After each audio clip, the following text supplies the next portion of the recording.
Ciao a tutti ragazzi, benvenuti ad un nuovo episodio di Salotto Siciliano. Non siamo dentro lo studio, ma siamo ospitati da Open a Catania. Da Hogwarts. E siamo in compagnia di Luca. Ciao ragazzi, l'elfo. è un piacere essere vostro ospite. Il principe zingaro di Catania, anche Esatto, detto. Gypsy Prince.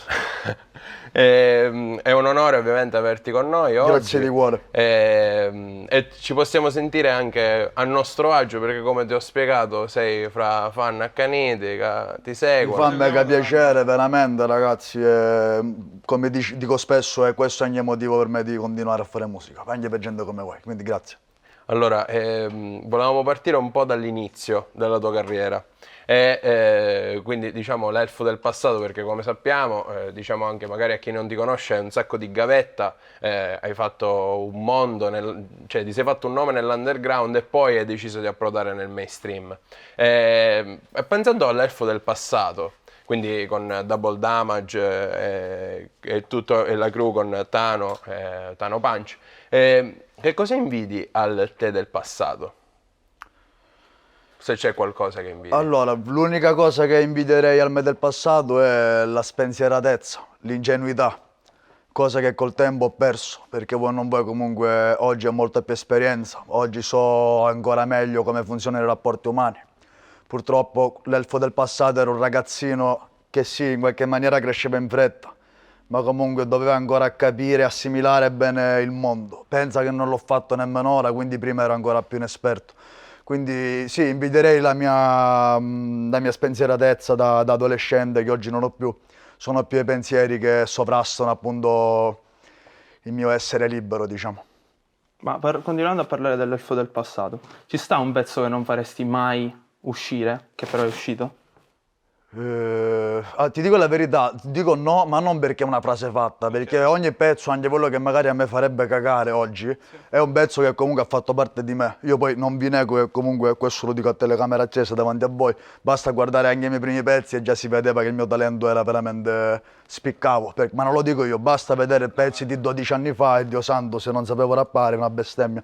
Quindi in un certo senso tipo non c'è nulla che cancellerei, perché anche quel pezzo che oggi riascoltandolo non mi piace, so che ha fatto parte del mio percorso. Quindi anche quello mi ha aiutato a crescere, per capire i miei errori e i miei sbagli. E poi tra l'altro la cosa incredibile è che come dici tu spesso nei pezzi, nelle canzoni dici la cosa che mi fa ridere è che non ho mai studiato e nonostante tutto mi guadagno da vivere scrivendo e facendo musica. Sì, ho avuto sempre questa diciamo predisposizione allora, diciamo che il freestyle, la passione per il freestyle, le parole, la musica mi ha aiutato molto a padroneggiare un italiano che altrimenti non avrei avuto, non avrei potuto padroneggiare.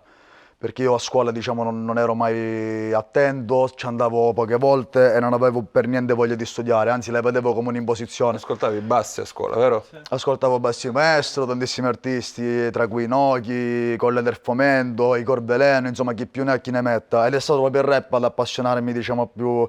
Cioè, se oggi magari conosco più vocaboli di quelli che dovrei conoscere, devo dire grazie al freestyle e alla musica, questa è la verità. Che poi comunque riguardo al pezzo del passato, sì, fa parte della tua evoluzione, anche Gypsy Prince e Vangelo secondo Luca.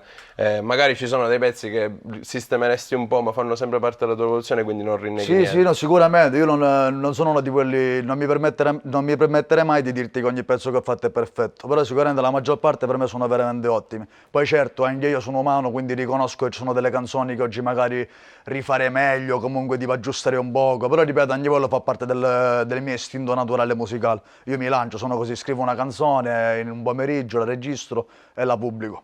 Ai tempi ero così, ora che sono un po' sotto contratto per vari motivi ovviamente non ho più questa libertà, però il meccanismo non è cambiato. Ma un pezzo invece di cui vai fiero e di cui chi ci sta ascoltando ne varrebbe la pena andarlo a riprendere? Allora, a livello storico, parlando di origini, ti dico Original Street Fighters. Io e Tano Punch ai tempi abbiamo rivoluzionato il rap catanese. Poi, se vogliamo aggiungere, diciamo, un'altra carta incredibile alla Yu-Gi-Oh!, ti dico Sangue Catanese. Ho fatto la moda. Però io dicevo dell'elfo del passato. Original Street Fighters, frate, Ok. parliamo 2010. Ai tempi fare un video a Catania Rap eri tipo pazzo, non esisteva, capito, la concezione di fare un video rap e metterlo su YouTube. Infatti il video l'abbiamo fatto io e Tano. A volte posizionavamo la telecamera in un muretto e ci riprendevamo. Quindi voi eravate i videomaker. Super amatoriali, Ah, ok. anche quello è stato il nostro primo video, e appunto è Super Street, fa vedere il luogo appunto dove siamo cresciuti principalmente, che è lo Squib, una piazza al centro di Catania intrinseca di storie allucinanti, che nessuno sa. Ma hai mai affrontato dei pregiudizi per quanto riguarda il fatto che provieni dal sud, dalla Sicilia? Come li hai affrontati, se ci sono stati? Allora, ti dico la verità, non mi ha mai pesato molto questa cosa, perché anche nel contesto del sud stesso avevo già dei pregiudizi. Ti faccio un esempio, io a scuola per esempio, le mamme dei miei compagnetti facevano sentire in colpa mia madre, comunque, nel senso tipo dicevano ai loro figli non frequentare a Luca perché è un ragazzo un po' così, perché ho sempre avuto quest'indole comunque di essere un po'... Non saprei come dirvi, un po' sempre con la testa pazza, ero sempre fuori, facevo i graffiti, rischiavo comunque piccoli reati, insomma non ero proprio, infatti avevo sempre questo, quindi non mi è mai pesato il pregiudizio perché ero già pregiudicato a Catania stesso. Ok, quindi fuori poi quando sei stato Chi se ne fotte, fuori- fratello, no, cioè, non mi interessava proprio il pregiudizio degli altri, poi comunque col tempo ho iniziato... Anzi, ti dirò di più, la cosa che mi sono attaccato così tanto a Catania mi ha dato un privilegio con tanti rapper italiani, perché hanno stimato la cosa.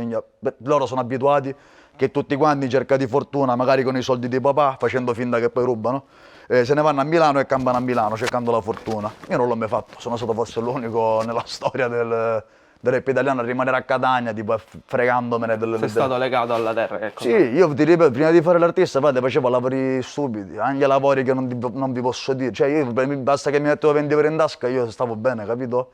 A me non interessava la roba, io divento famoso con la musica. È stata poi una conseguenza perché avevo un amore, come si dice, innato per questa cultura. Basta, io non avevo mai progettato di fare carriera. Guarda, io mi voglio allacciare al periodo di quando tu eri piccolo. Tu una volta hai scritto in un pezzo, quello con Gianni Celeste, Sì. il fatto dell'aneddoto sul tribunale. Sì, se poi te lo racconto meglio. Appunto. Allora, praticamente io, come ti dicevo prima, il Luca del passato era più spensierato, però già era di mentalità. E cosa è successo? Una volta siamo andati a dipingere in una villa comunale, e io e altri ragazzini che avevano la mia passione, quindi per i graffiti e per il writing. Eravamo in una villa privata, ora non mi ricordo. Ci hanno arrestato in un certo senso, perché comunque, sai, sei piccolino, ti prendono dalla testa, ti inficcano in macchina con forza. Penso che si chiami arresto in Italia, no? Comunque, mi pare che si chiama così questo termine. Fatto sta che siamo stati poi lì, questura, poi ho avuto io il processo, e al processo praticamente, nonostante il mio essere bambino, ero già con una mentalità molto stretta e forgiata. Tant'è vero che mia madre oggi, gioiuzza, mi rimprovera il fatto che sono stato ingenuo. Perché in tribunale ho fatto come fanno io non voglio mandare dei messaggi brutti, però ho una mentalità di strada, una mentalità seria di strada. Questo che vuol dire che se io faccio una cosa con te, che è una cosa che facciamo assieme, tu non ti puoi permettere di dire che la colpa è mia quando la colpa è di tutti. Quindi che è successo? Tutti hanno fatto comunella perché erano dei figli di papà, con le mamme che gli hanno detto tipo date la colpa a Luca, perché era più facile tipo indicare me, capito? Come quello che ha creato la cosa. Io invece tipo non sapendo questa cosa, non curante, ho fatto il ragazzino con le palle, e ho detto no, è colpa di tutti. Gli altri invece hanno dato la colpa a me, per questo ho passato più problemi per una stronzata, poi parliamo di graffiti, però comunque ho passato i miei cazzi, poi lì ho capito che comunque... Lì si è forgiata sempre di più crescendo la mentalità che il rap italiano io lo vedo in una maniera e le altre persone di oggi la vedono in un'altra. Io in una canzone se dico una cosa è quella.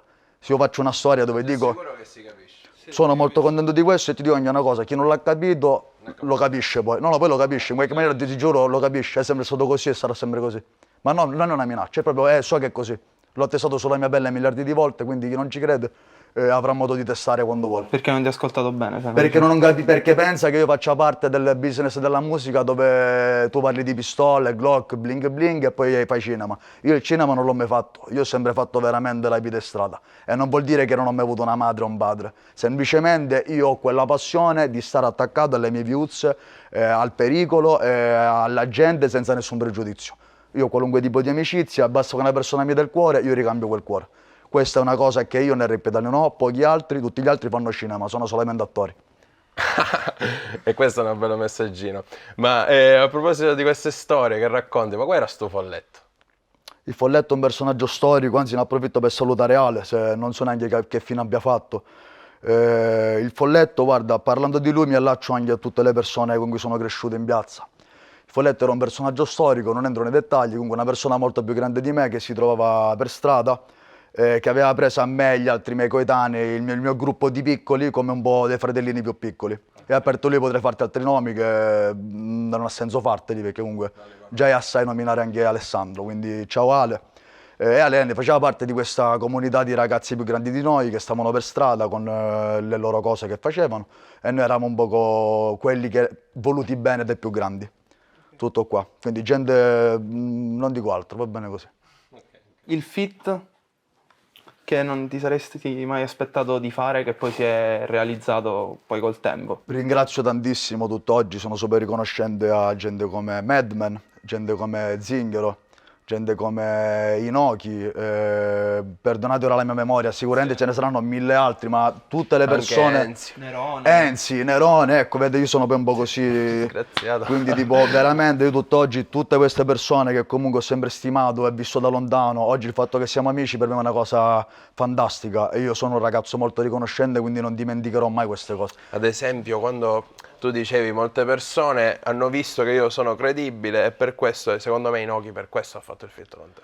Ma sì, ti dico anche questo aneddoto, tipo Fabiano sarà anche contento di questa cosa, la prima volta che mi sono conosciuto con Inoki, lui doveva suonare a Catania ed io ero incazzato nero con lui perché aveva fatto un post su Facebook ai tempi dove parlava male, tipo, cioè diceva un messaggio che ho frainteso, aveva scritto qualcosa del tipo ragazzi che vanno a Spit non sono di strada, sono dei pagliacci. Io me lo sono presa troppo perché sono uno così, e Inoki pure se lo ricorda, tipo, e da lì siamo diventati troppo amici. Per cui l'ha visto perché ero preso malissimo, no? Mi pare che abbiamo anche discusso un pochino. E basta, poi ovviamente Inoki lo amo, è storia del rap italiano, è un pilastro, Inoki non si tocca, è tra gli intoccabili del rap italiano. E tra l'altro è un po' come, io vedo un po' che siete un po' simili nel fatto di essere molto genuini. Ad esempio io ho scritto a Inoki tempo fa Sì. per chiamarlo a scuola e lui ha detto sì, facciamo, organizziamo, e quando capita che è un artista... Guarda, ti posso dire una cosa, io mi reputo street, ma Inoki in confronto a me è veramente più che... Cioè, Inoki è veramente un ragazzo che ha avuto tantissime esperienze, non ha avuto raramente una casa fissa, cioè davvero queste robe lo so perché io conosco Fabiano e lui è veramente strada in È Italia. nomade. Lui è veramente strada in Italia, cioè non c'è nessuno penso che possa dire Fabiano detto Inoki non è street. Non esiste perché sarebbe un bugiardo. Prima hai nominato Sangue Catanese. Sì. E tu in quel momento non so se è una presa, ora te lo chiedo, Sì. non so se è una presa di coscienza o no, ma tu in quel momento hai capito che parlando con lo slang, diciamo così, del posto, usando le parole che hai sentito sempre in strada attorno a te, hai cominciato ad avere un tuo bacino molto più largo di ascoltatori. Sì. Ma è stata una cosa che tu hai voluto, cioè l'hai fatto volutamente e sapevi che sarebbe andata a buon fine? Oppure è stato un po' uno sperimentare? No, frate, è esattamente come la mia vita, tutto casuale. Io ai tempi talmente non era programmato che ancora lavoravo come cameriere all'Ostello di Catania, che è un posto comunque tipo frequentatissimo, dove i tavoli sono centinaia. E io ai tempi chiudevo, aprivo, sparecchiavo sedie, tavoli, cose. Sono tornato a casa una volta ubriaco dopo il lavoro, ero incazzato perché comunque sai, la vita non è sempre bella. Quindi torno a casa e come al solito ho detto tipo trova il tempo per fare una canzone perché io l'ho sempre trovato anche quando facevo altre cose. Ho scritto questa canzone che era Sangue Catanese, naturale, frate, semplicemente tipo sai, ero incazzato nero, ero un po' lamignundiato, ho detto ora faccio un pezzo in diretto catanese. Poi da lì è stata ovviamente storia di Catania. Ho avuto proprio imitazioni a destra e a sinistra, frate, ora tutti è come se fosse normale fare il rap in catanese, ma ovviamente tipo lo so che la gente in cuor loro sa benissimo che io sono loro papà. Molti lo ammettono, molti altri no, perché per loro sarebbe una sorta di abbassarsi a dire la verità, capito? E fanno finta di... Beh, si mettono un baraocchi per dire minchia no, è una cosa che ho fatto anch'io, quando in realtà parlano le date, non è che lo dico io. Basta vedere Sangue Catanese quando è uscito, tutti i pezzi quando sono usciti e poi vedere tutti gli altri che mi hanno copiato, che sono stati un anno dopo, mezzo annetto dopo, 2 anni dopo, cioè si è creato un filone elfico se vogliamo, di queste robe in dialetto catanese. Cioè, ricollegandomi a questo, è stato dopo Sangue Catanese o dopo quando tu poi hai mollato tutto e ti sei dedicato il tuo focus solo sulla musica perché hai capito che quello era un lavoro. Allora, paradossalmente, senza sapere la cosa di Sangue Catanese, io nel 2017 avevo già deciso, ho detto tipo, sapete che c'è, voglio impegnarmi un anno intero, il 2017 è tutto per nella musica. Spendo quei soldi che ho, quei pochi soldi che ho e metto tutto nella musica. Chi mi vuole aiutare, bene, chi non mi vuole aiutare, chi non mi vuole aiutare, vaffanculo. In questo caso ringrazio sempre la Shut Up, Gianluca, i ragazzi che sono sempre stati al mio fianco anche nei momenti più difficili.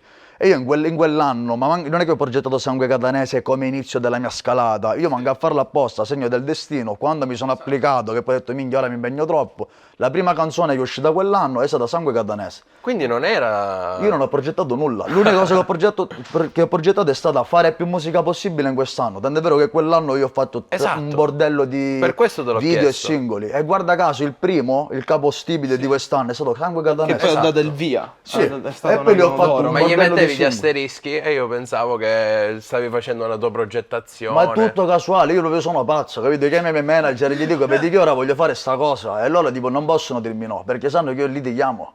Cioè, capito? Quindi gli ho detto, vedi, quest'anno io secondo me io devo fare sta cosa. Quindi dicono, Luca, che ti devo dire, siamo con te.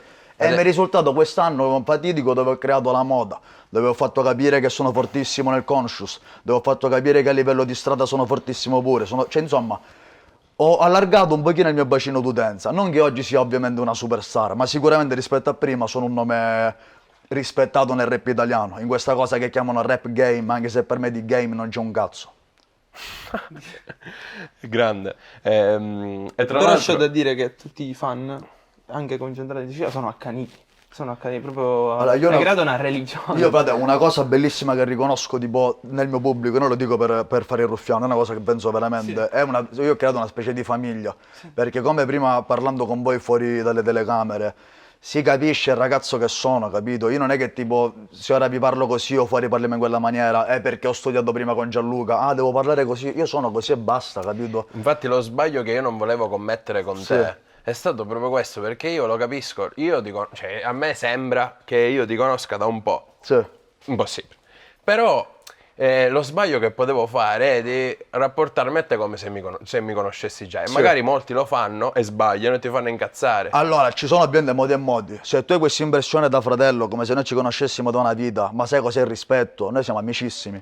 Se tu mi becchi per strada e il tuo essere fratello per te, che tu ti avvicini, mi metti le mani addosso, mi dai pacche, ti prendi la confidenza che io non ti do, no, cioè quello no, capito? Perché per quanto tu mi puoi conoscere nelle canzoni e ti do quella sensazione, io nelle canzoni ti insegno pure che la confidenza comunque non è così. Non è perché tu sei il mio viso su YouTube, allora vuol dire che conosci Luca. Perché non sai io quello che soffro, non sai quello che passo, non sai la mia vita, non sai tutto quello che ho passato per essere oggi sorridente in una storia Instagram. Magari sorrido in una storia ma poi sono incazzato nero per altri 1000 motivi che la gente non può sapere. Sono un artista, sì, ma prima di tutto sono una persona, un essere umano che ha sempre abitato a Catania con 1000 difficoltà. Ma com'è cambiato il tuo rapporto con Catania da quando sei diventato conosciuto? Quindi, tra virgolette, sei diventato un personaggio pubblico. Mega tranquillo, frate, ti posso dire che io ne so, il venerdì e il sabato mi puoi trovare tranquillamente in posti affollatissimi, la gente mi ferma, scambio due chiacchiere, mi chiedono la foto e ci sono, io sono super tranquillo.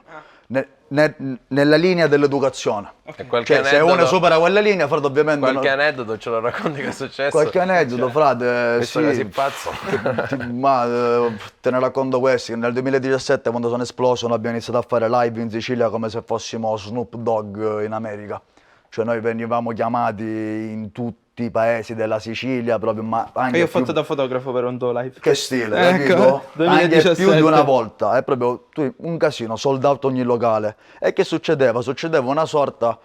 La gente mi amava, mi ha sempre amato, ma c'erano anche magari i bulletti della piazzetta, non so come dirti, dei paesi magari, che volevano anche un po' testare, dici vediamo questo che è catanese, che parla così, magari che ne so, gli dà fastidio al tizio della piazzetta che la sua fidanzata mi guarda con gli occhi a cuoricino, a quelli gli dà fastidio che noi siamo di Catania, robe pazze comunque ragazzi, non per discriminare, però insomma è così.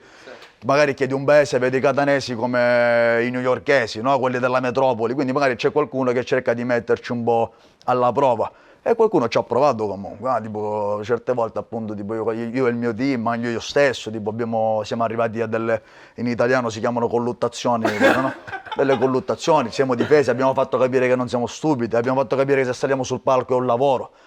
Che ne so, mi ricordo una volta uno per esempio, tipo abbiamo suonato sull'Etna, c'era tipo un palco montato, e a un certo punto uno dal pubblico inizia a fare in prima fila, comunque era un fan, però sai, l'educazione prima di tutto, ha iniziato a dirmi tipo...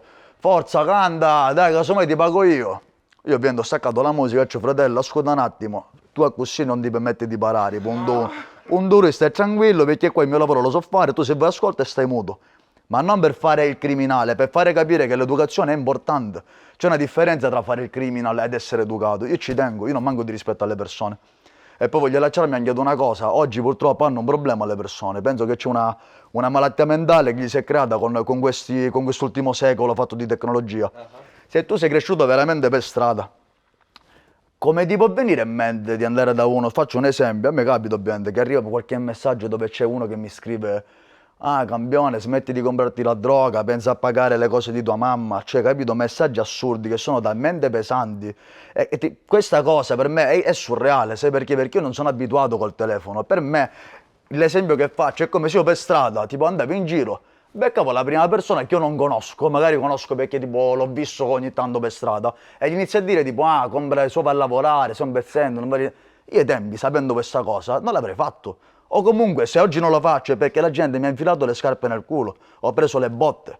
Quindi non capisco oggi come i ragazzi abbiano questa indecenza di rapportarsi a un artista, a un politico, non lo faccio l'esempio a chiunque, a un cantante, a una rockstar, a una fashion blogger, dando degli insulti. Ma tu rispondi agli insulti se ti scrivono? Allora, ti dico la verità, io sono molto sanguigno, quindi a me è capitato che comunque mi dici delle cose gravi, mi prendi nel giorno sbagliato e ti dico dimmi dove abiti che sto arrivando. Io vengo veramente... È capitato, ma perché ti ripeto, non perché voglio fare passare, perché io sono macista, posso anche prendere botte, ma intanto ti devo fare capire tu con me non ti ci rapporti così. Io non sono tuo fratello. Tu mi conosci perché mi hai visto in un video, questo non vuol dire che tu ti puoi permettere di insultarmi. Dove cazzo sei cresciuto, fratello? In una bolla di sapone con tua mamma che ti pulisce il culo? Se no non ti permetteresti di offendere le persone in giro. Per me insultare su Instagram è come se vai in giro, vai da quella fruttivendolo e dici sei un coglione. Vediamo se quello non ti mola uno schiaffo tipo enorme. E i social creano distacco, questo è il problema, però il distacco certe volte non esiste. Frate, Sono persone. Io non capisco perché fanno sfasare, oggi i ragazzi sono sfasati, si permettono cose assurde, robe che io non farei mai. L'unica critica che voglio fare ai ragazzi di oggi, poi ci sono tanti ragazzi per bene, ma alcuni sono fuori di testa. Perché ripeto, il fatto che mi conosci artisticamente, ma tu lo sai che cazzo sono io? Tu sai la mia vita, sai cosa ho passato da piccolo, sai quello che ho passato, cioè mi conosci? Io non credo proprio. Quindi non disturbare chi non conosci, perché è la base dell'educazione. Punto. Luca, adesso ti faccio una domanda a cui magari, non so, non ti piace tanto rispondere perché faccio un nome. Ok. Va bene? E mi permetto di farlo perché stiamo creando un mood un attimo più confidenziale. Certo. Siamo in un salotto. Ma perché non hai mai fatto un feat con Johnny Marsiglia? Allora, io dico l'aneddoto così come sta, così nessuno si offende. Perché, scusami, Sì, ti no, interrompo. certo, fai pure. Tu rappresenti Catania, lui rappresenta Palermo. Questa rivalità babba, perché poi ho visto anche una volta un post tuo dove hai scritto tipo c'è stata gente a Palermo che mi ha scassato la minchia, non ci voleva fare suonare, noi abbiamo risposto con altrettante cose, quindi per questo, perché ci sta, distruggete la rivalità. Allora, ti dico una cosa, io sono in super buoni rapporti con Palermo, tant'è vero che conosco tantissimi ragazzi di Palermo, il primo che mi viene in mente ti posso dire che è Shorty, Sì. che è un super artista, veramente, con Grande. cui siamo super amici, ma poi c'è tanti altri ragazzi che conosco, figure di Napoli che sono veramente rispettabili. Gli stessi Stock e Mad Buddy per me sono religione, cioè di che stiamo parlando. Quella volta che non ci hanno fatto suonare a Palermo è un altro discorso, praticamente si sono impuntati tipo degli ultras del Palermo, perché io talmente in quel periodo rappresentavo Catania e comunque nei miei video c'erano anche ultras del Catania, loro questa cosa l'hanno presa come un'offesa. Come se io comunque ovviamente per adesso per fare rispetto per bordello. Palermo, tipo so che Palermo non è tutta così ovviamente, però possono accadere queste spiacevoli cose perché c'era di mezzo il pallone, ma comunque io frate, a me non me ne frega un cazzo della rivalità calcistica, io ho solamente amici ultras, che ci posso fare? Che conosco la gente di strada, i pazzi, che colpa ne ho?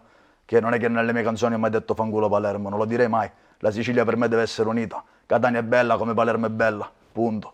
Per quanto riguarda Johnny Marsiglia, frate, tipo, una volta abbiamo avuto un piccolo battibè, una stupidaggine, mi ha chiamato al telefono, perché in una storia, appunto, ho sempre fatto, io mi ricordo di averlo taggato più volte in realtà, delle serie tipo, perché la gente mi diceva, fai un pezzo con Johnny Marsiglia, ed ero convintissimo di averlo taggato, poi lui mi ha detto di no.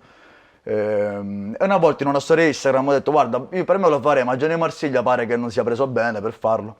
Lui si è fatto dare il mio numero da un altro amico nostro in comune rap. Sì. Mi chiama e mi dice, ah ma cos'è questa storia che hai detto? Io ho detto semplicemente, guarda frate, ho detto la verità, che non mi pare che hai piacere di fare una canzone con me. Abbiamo avuto questo piccolo battibecco, molto ovviamente umano, niente di esagerato, però fatto sta che un featuring con Gianni Marsiglia, se Gianni Marsiglia non lo vuole fare, io non... Non lo preghi? Ma no, ovviamente no, frate, cioè, rispetto per Gianni Marsiglia, ma se tu mi chiami e ti dà fastidio che io faccio delle storie dove in qualche maniera ti invito per collaborare, a te non ti va, bella per te, fratello, spacchi. Ma da delle storie Peccato. sono usciti pezzi? Che per esempio tu hai taggato qualcuno, qualche artista nelle storie ed è uscito un pezzo. Qualche amicizia fatta così, tu dici? Amicizia o se è uscito un pezzo come volevi farlo uscire con Gianni? Sai che non mi ricordo bene, cioè magari No. ti dico di questo aneddoto che fa ridere, non so se voi vi ricordate Punjabi MC. Ve lo ricordate? Quello di Pendiano che c'aveva le hit Nicchi Nicchi Nicchi Nicchi Nicchi Nicchi na, Nicchi Nicchi. Quello. Bundian to Beach. Sì, sì. Allora, questo tipo per esempio che per me è un mito, i ragazzi di oggi non sanno manco chi cazzo è, capire non per male, cioè proprio No, è a uno posto. antichissimo, fra ora oggi questo se lo guardi e sembra mio padre per dire. E il tipo per me è un idolo, capito? Nonostante tipo, lo conosco solo io oggi, per me tipo è un king, tipo lo taggavo troppe volte, no? E niente, questo fa ridere perché una volta Punjabi, che per me appunto è incredibile, mi ha ripostato nella storia mentre mi gasavo con la sua canzone. E quindi a volte tipo sì, capitano che comunque queste connessioni si possono creare così. Oppure un altro esempio, una volta ho taggato Jeezy, che parliamo di un colosso mondiale, Jeezy proprio parliamo di una star mondiale. Ed è capitato che l'ho taggato mentre mi ascoltava una sua canzone e lui mi ha visualizzato la storia. Cioè so che sono stronzate, però siccome appunto sono umano come voi, per me vedere che un Sì, tipo sì, così sì, io alto, capisco. che sono una formica in confronto a lui, mi guarda anche una storia, cioè è figo. E poi da lì può capitare che da cosa nasce cosa, ma è bello anche proporsi alle persone. Quindi sì, cioè, in finale il discorso è quello. Si possono creare anche amicizie e connessioni attraverso Instagram. Ma ora parliamo del contratto che hai firmato con Universal. Sì. Come ti hanno trovato? Qual è stata la tua reazione?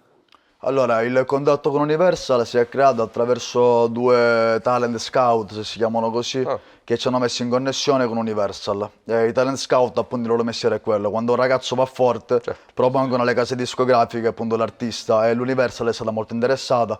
Noi siamo arrivati a Milano, appunto, immaginate me che arrivo a Milano, poi ci sono andato con la tuta del Catania. E io ho visto i video che facevi, che pubblicavi. Io emozionatissimo, frate, per questa cosa, anche perché penso di essere stato il primo artista nel mio genere rap ad aver firmato con una casa così importante come l'Universal. Penso di avere questo prima, non vorrei dire una stronzata, ma credo che sia così. Per me è stato fantastico. Poi, come in tutti gli ambiti lavorativi, può capitare che ti trovi male con i tuoi capi.